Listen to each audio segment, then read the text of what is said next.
Wuthering Heights, an instant classic of English literature, a piece for the ages. At least that's what people say it is. But is it really? Is it just one of those books that are called classics, but in reality are just not that good? Can we, as people living in the 21st century, even relate to this book? Is it just Pride and Prejudice with a different name?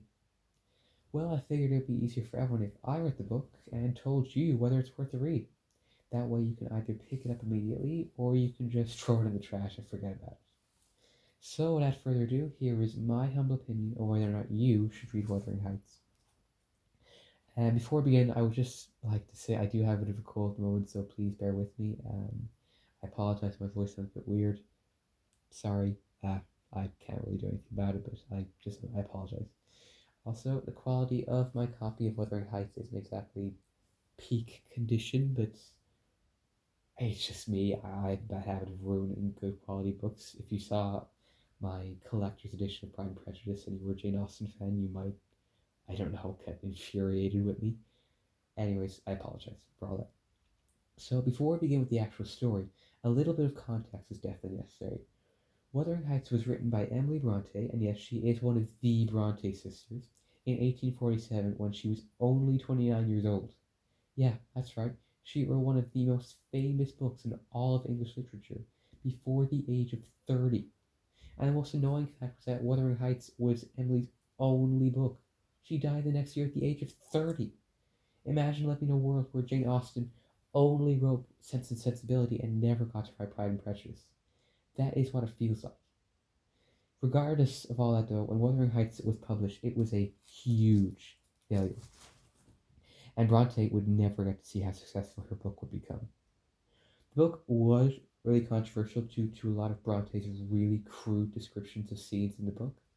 On that note, if you are a child somehow capable of reading Victorian literature, do not read this book. It is in no way child suitable. Just do not read this book. For example, there is one scene where one of the main characters tells another character he slept with a dead woman. So, yeah, I know. It's weird. So, the actual story.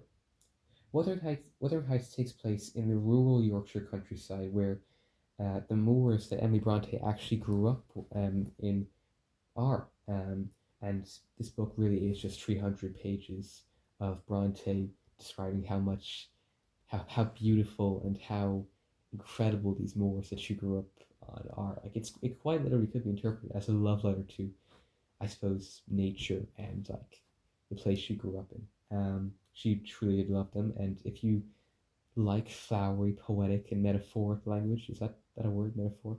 Let's say it's a word. Then you're probably going to like Wuthering Heights. It's very nice and very fun to read for people who like flowery language. Anyways, the story begins with the Earnshaws, a family living in a place called Wuthering Heights. Get it? Because that's why the book is called. Ah, forget. Anyways, one day Mr. Earnshaw comes back from town with this little orphan he just found on the street and randomly decided to adopt because, why not? And this little orphan, who's called Heathcliff, by the way, is basically hated by Mr. Earnshaw's other two kids, Catherine and Hindley, because, again, why not? Anyways, Catherine does eventually come around to Heathcliff, and they eventually become really good friends, but totally not in love. This is totally not a love story. Totally not a love story.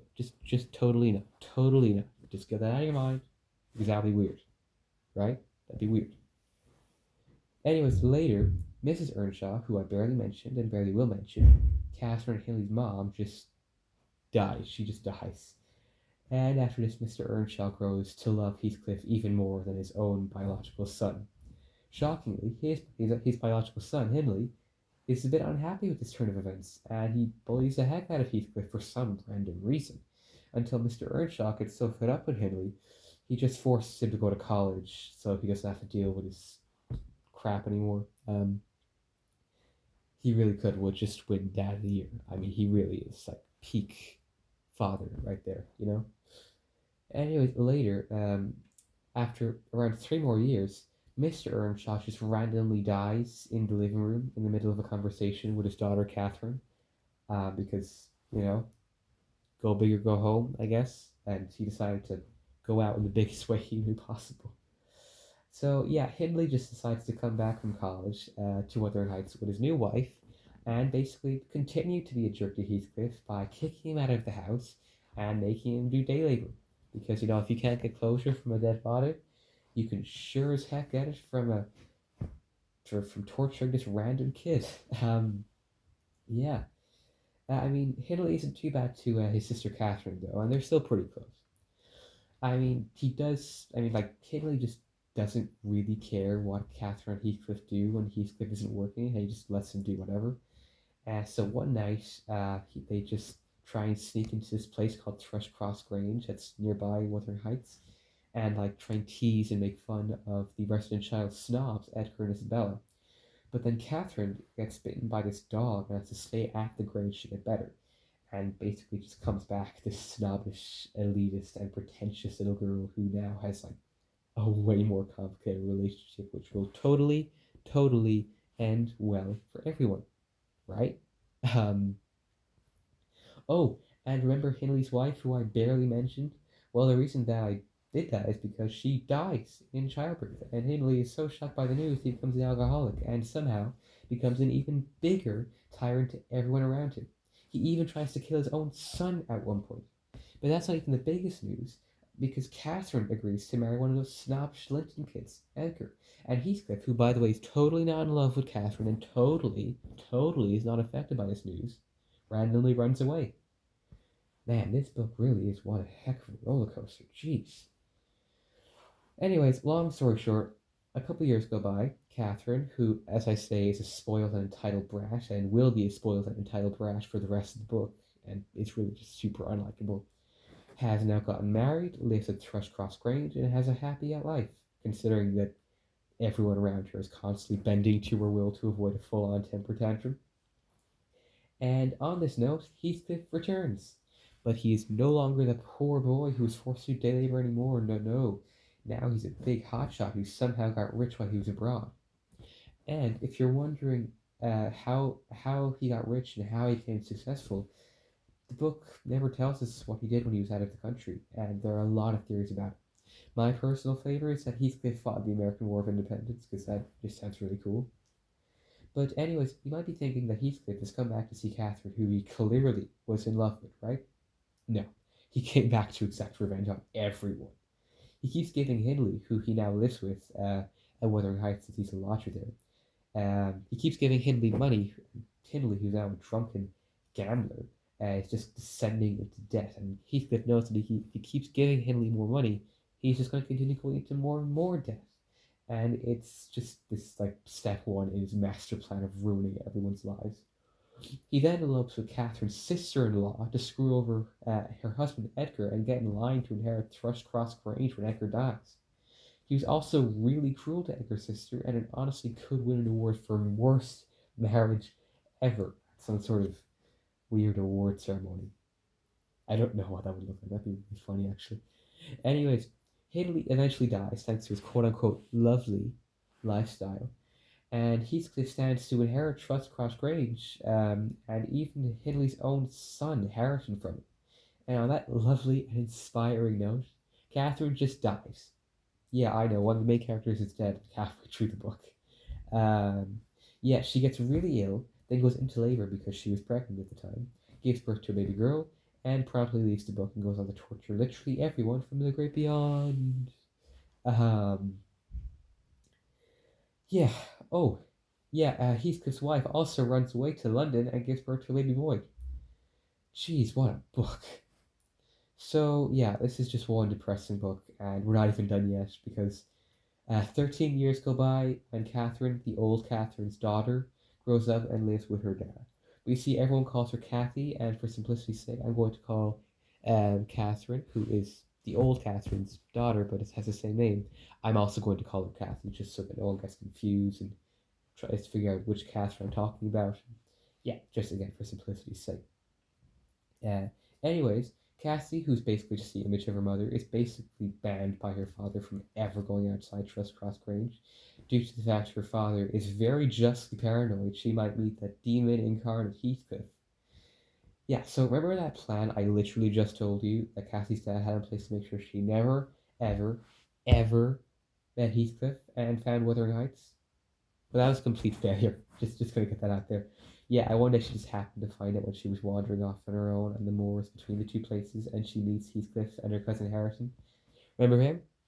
Yeah, well, you definitely have to because he's gonna get very important very soon.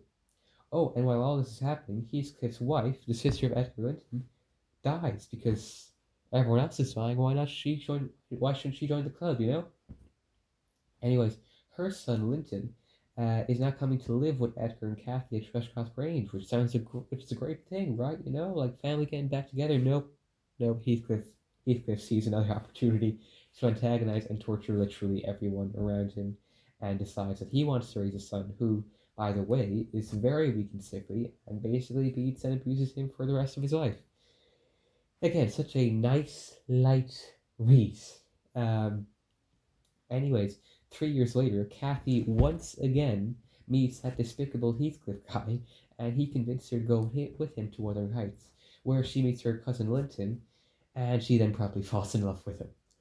Yeah, what a great book. Anyways, Kathy and Linton exchange love letters for a couple weeks, and it's honestly more comedic than romantic because when they're caught, it's just like these two young teenagers who haven't really mastered the art of love letters and flowery romantic language just yet. It's just very funny and yeah, it's presented as comedic. Anyways, yeah, as I say, Kathy was caught by her handmaid Nellie, who, by the way, has been present for the entirety of the story and is basically the story's narrator. And then she then burns the letters, but promises not to tell Kathy's father, who, by this point, is getting really sick. But hey, I'm sure it'll be fine. After all, this is a nice, light read. So Cassie, having all the common sense of a 16-year-old, decides to secretly sneak out of Thrushcross Grange and meet with her quote-unquote lover at Wuthering Heights. Oh, by the way, Linton, that guy she's meeting, is an absolute jerk. He just whines and complains about his own needs and never bothers to let anyone else. Honestly, he is one of the most interesting characters in the book because for years he's been abused by his cruel father and is very weak and very sickly. But as a result, as I say, he is just annoying, the worst, and never thinks about anyone else. He's that kind of guy who you know has gone through a hard enough time, but as a result of that, he never bothers to think about you or what you want, and only what he wants and he needs. I can imagine you as someone like that. We all do. Um, Anyways, it becomes pretty clear eventually that the only reason Linton is in any way interested in Kathy is because Heathcliff is forcing and telling him to. And why is Heathcliff taking an abnormal interest in his son's love life, you might be asking? Well, no. He doesn't care about Linton's happiness at all, really. He just wants to be next in line to inherit Thrushcross Grange after, firstly, Kathy's father dies, and then Linton, who he knows doesn't have long left to live, also dies because, he cares more about a plot of land than his own son's mortality. And yeah, you might be asking, why is he doing all this just for some land? Revenge against some guy who the love of his life decided to marry instead of him? Yeah, what a great person slash father slash uncle slash brother-in-law slash lover. What a great guy. Just great guy, all in all. Anyways, to continue with our roller coaster of depression, Heathcliff literally kidnaps Kathy and her handmaid Nellie and forces Kathy to marry the now bedridden Linton. I remember reading this part of the book and thinking to myself, am I reading this wrong? Nope. Heathcliff really is that much of a jerk. So Kathy gives in and marries Linton, and then manages to be with her father before he dies because he's still really sick, by the way. And then that death is followed by Linton dying. Jeez, will anyone survive this book, or will it just be a Hamlet do-over? Anyways, after everything he did to Kathy, he then forces her to stay at Wuthering Heights and act as a servant to it, while he went out to Thrushcross Grange to someone else. Now, here is where the book actually begins, because the book begins with a person called Mr. Lockwood renting Thrushcross Grange from Mr. Heathcliff in the year 1801. And then when Lockwood meets his landlord, Heathcliff, and realizes what a jerk he is, he goes back to Thrushcross Grange and asks his housekeeper, Nellie, why everyone in his house is so miserable and unhappy. And then Nellie begins to tell Mr. Lockwood the story of why Heathcliff is so miserable in the story of Wuthering Heights, which takes place for around 30 years from 1770s up until now. Um, Hope I haven't confused you with too much history talk, sorry. But yeah, that is the beginning of the story. Now, after Lockwood realizes what a jerk his landlord is, he basically just decides to leave and go back to London, regardless of the fact that he's kind of in love with Kathy and is a bit of a creep about it. But that's not the point. Anyways, after a few years, Lockwood happens to chance upon that place he stayed a while back and decides to visit his old housekeeper, who he really had gotten close to. And in the most shocking turn of events in literally the whole story, the book ends happily. Heathcliff had died after basically going insane due to being so madly in love with Kathy's mom, who really wasn't in a position to reciprocate. And Kathy and Hindley's son, Harrison, fall in love and inherit Wuthering Heights. And Lockwood, being so depressed about not getting to marry that Kathy girl he had a crush on like 3 years ago, decides to go look at a couple graves to cheer him up. And so ends the story. Wow, that was long. Anyways, if you are wondering, Wuthering Heights is like one of the original Gothic stories. So yeah, it is really depressing and Gothic. So should you read Wuthering Heights? Yeah, you probably guessed where this video is going, right? But seriously, I have to admit it. Wuthering Heights is such an original piece of literature, and one of the characters from this book is actually one of my all-time favorite fictional characters. Emily Bronte was an absolute master at using the English language in new and revolutionary ways, and I can safely say this is one of the few classics where I actually enjoyed the way Bronte went about describing the world and the characters she had created. Her vivid descriptions of the vast and untamed moors of Yorkshire made me actually want to go to Yorkshire and actually look at these incredible views that Bronte put down on her page. Not to mention, Bronte's characters are somehow realistic and unique at the exact same time. I also have to say, Bronte basically invented the idea that sometimes love is a bad thing. The love between Heathcliff and Catherine in the book is honestly one I would class as extremely unhealthy, as it haunts Heathcliff to the point of death, and he continuously tries to talk to Catherine's ghost from the beyond before he does that. I don't really know how Bronte wrote such a book, and I don't think I ever will. But seriously, it is an incredible piece of fiction. Definitely read it. It is so good. Um, and I wanted to mention that the description I gave of the plot was really only a summary, and if you wanted to really understand how good this book is, you have to read it. It's just, you have to. I have had so many scenes where Heathcliff was bawling his eyes out because he's in love with a dead woman, or that the woman he loves is dying, or etc., etc. This book, I don't know, Heathcliff could really moan on. Anyways, to summarize, I think the best way to convince you to read this book is that after reading it, I again wanted to go to Yorkshire. I wanted to go to the moors, and I think that is just a great credit to Emily Bronte's writing. She makes you fall in love with her world that she worked so hard on. Um, and honestly, I don't care about all the disgusting stuff that happens in this book, and I don't care that no one in this book is particularly likable or sympathetic. I don't care much about it. It's a really good book. And that is why I think you should definitely read Wuthering Heights. That is all from me today. And before I head, I would just like to mention that I got a lot of my information for this video from sparknotes.com. And they do a lot of really good stuff for English literature. Sorry, not English literature, just literature as a whole. And they're very good for Shakespeare as well, if you ever need a hand there. And that's all I wanted to mention. And have a good day, and I'll see you soon. Bye.